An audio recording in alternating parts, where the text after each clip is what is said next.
règle générale, une première rencontre entre l'enseignant et les parents d'élèves reste primordiale afin d'aborder avec sérénité et efficacité l'année scolaire. Le département de Bleulequin ne dérogera pas à la règle. Toutes les dispositions sont prises afin de répondre, d'informer, de dialoguer et aider les parents à se familiariser avec l'école et d'encourager la participation des parents à la vie de l'école. Cette réunion solennelle de rentrée scolaire 2022-2023 a réuni tous les acteurs du domaine scolaire du département de Bleulequin, en présence du corps préfectoral, des autorités administratives et politiques, des guides religieux, de la chefferie traditionnelle et des partenaires. Soyons des citoyens responsables pour une école de qualité. C'est le thème de l'année scolaire 2022-2023 autour duquel Kofi Hyacinthe, directeur régional de l'éducation nationale et de l'alphabétisation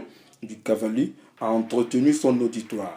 Au cours de cette entrevue, une belle occasion pour lui de faire non seulement le bilan de l'année scolaire écoulée, mais aussi d'annoncer les grandes orientations de l'année scolaire 2022-2023.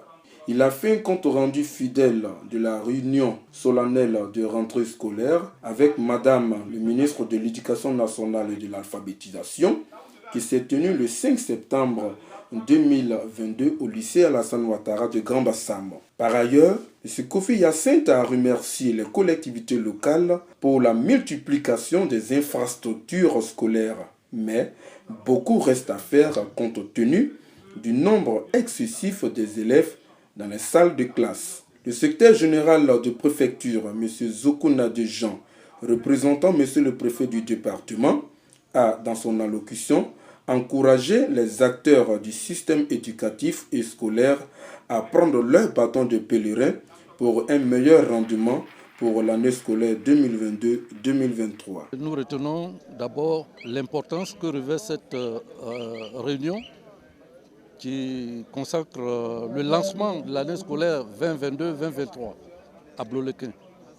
Alors, au cours de cette réunion, il a été question d'une part de la restitution de la réunion qui s'est tenue à Grand Bassam avec Madame la ministre de l'Éducation nationale et de l'alphabétisation.